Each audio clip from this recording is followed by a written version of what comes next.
La primera, si ustedes recuerdan, en este espacio, el entonces presidente Andrés Manuel López Obrador lo que mostró, lo que se encontró, es que en los contratos que se hicieron de concesión de ferrocarriles con los privados, había una cláusula que especificaba que en el caso de pasajeros, si no los desarrollaba el privado, los podía desarrollar el Estado. Podrían ser empresas públicas. Esto queda ahora en la Constitución, que el Estado puede utilizar las vías actuales que están concesionadas para transporte de pasajeros. Es decir, es lo mismo que ya venía en los contratos, solo que ahora queda claro en la Constitución. Y eso va a permitir, pues, tener la posibilidad de utilizar esas vías para transporte de pasajeros. O como se hizo en Tren Maya, hacer nuevas vías para un nuevo tren. Esto es muy importante porque al mismo tiempo que se mantiene la concesión del transporte de carga de ferrocarril, se permite ya en la Constitución abiertamente y claramente que en esas mismas vías se pueda operar el tren de pasajeros. Esa es la primera en pocas palabras. En el caso de la energética, ¿cómo queda? Como bien lo explicó Luz Helena, después de la expropiación petrolera en el 38 y la nacionalización de la industria eléctrica en 1960, operan exclusivamente Pemex, Comisión Federal de Electricidad y en su momento Luz y Fuerza del Centro. En el año 1992 se modifica la Ley de Servicio Público de Energía Eléctrica y ahí se permite la participación privada.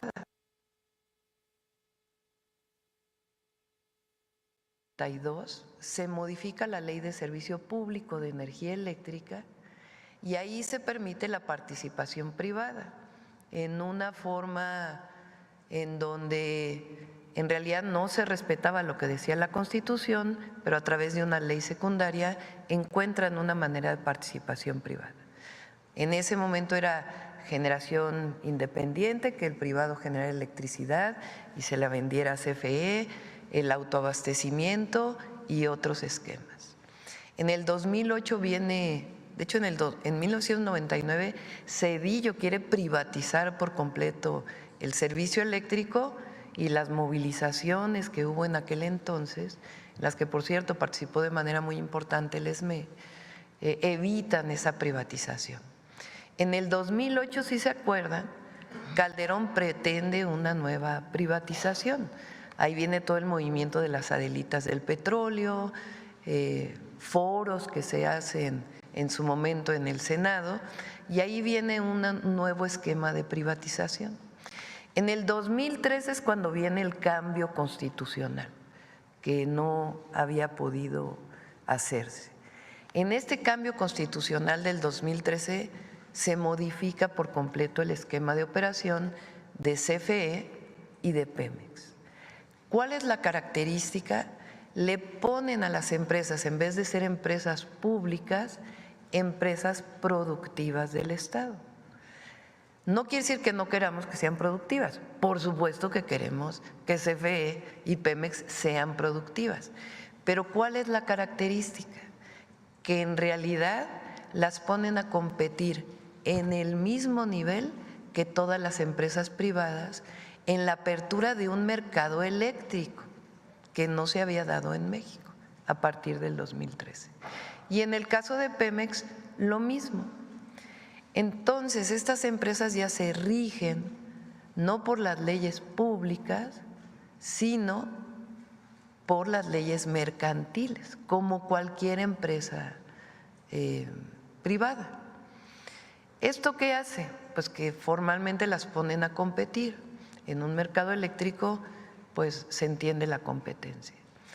Ahora, ¿qué planteó en su momento al enviar la iniciativa el presidente en la reforma del 21 y todo lo que vino después hasta esta reforma?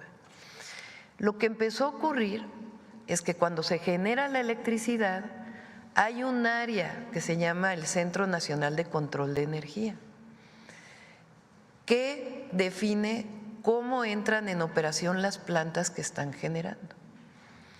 Entonces ahí, si recuerdan, se le dio preponderancia a las plantas privadas sobre las públicas. Al darle preponderancia a las empresas privadas, pues empiezan a quedar rezagadas la inversión pública que se hizo en algún momento. ¿Esto qué es lo que hizo?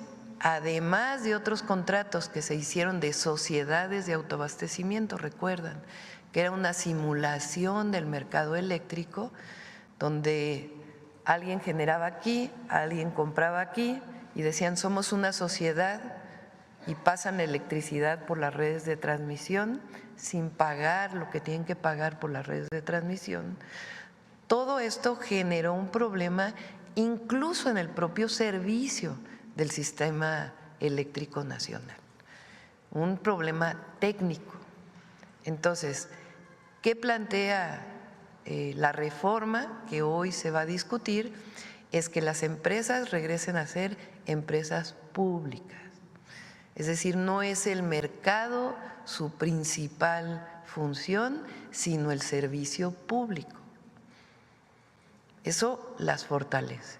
Segundo, la preponderancia de CFE, que SENACE, que es quien despacha la energía, espero que se entienda esto, la energía eléctrica, en cuanto se genera, se tiene que consumir, no, prácticamente no se almacena. Entonces, ¿quién decide qué pasa por las redes de transmisión? El SENACE. Antes se decía, bueno, los privados tienen preponderancia por una serie de reglas, ahora la Constitución dice no, tiene preponderancia Comisión Federal de Electricidad. Incluso las hidroeléctricas, energía limpia, no se les permitía hacer energía limpia. Ahora con esta reforma sí. Y además, nuestro objetivo, que lo planteamos desde la campaña, es que CFE genere el 54% de la energía eléctrica y los privados el 46%, que fue la misma propuesta que hizo en el 2021 el entonces presidente Andrés Manuel López Obrador. Entonces, con esta reforma se va a permitir modificar también las leyes secundarias y aun cuando se respete el mercado eléctrico, ahora CFE pues tiene la preponderancia, regresa a ser pública y Pemex también regresa a ser una empresa pública. Ya después vamos a presentar, porque el objetivo es que sean todavía más productivas que lo que son ahora, que sean más eficientes de lo que sean ahora. Esto es algo importantísimo. Para los privados van a poder generar el 46%. ¿Bajo qué esquemas? A partir de una planeación energética, que es lo que debe existir en cualquier país, y de la definición de reglas muy claras, cómo pueden invertir, en dónde pueden invertir y bajo qué condiciones en este mercado. Y la CFE mantendrá su participación del 54%, aumentando la cantidad de fuentes renovables de energía en un esquema de financiamiento que ya tenemos trabajado. Estas dos reformas son profundas y muy importantes. Entonces, para que lo sepa quienes nos escuchan, la primera ya se aprobó en Cámara de Diputados, la de energía entra hoy o hoy se está aprobando en Cámara de Diputados y luego, como es reforma constitucional, pasa todo el proceso. De ahí se va a Cámara de Senadores y luego a los congresos estatales. Pero es importante que se conozca esto, que es pues parte de lo que se prometió, que nos comprometimos en campaña, y una esencia muy importante de lo que representa la cuarta transformación, a diferencia de todo el periodo neoliberal, que lo que se quería pues era privatizar absolutamente todo y convertir todo en mercancía y abandonar los derechos del pueblo de México. Entonces, esto es lo que se está presentando el día de hoy. Entonces, ahora sí tomamos sus preguntas.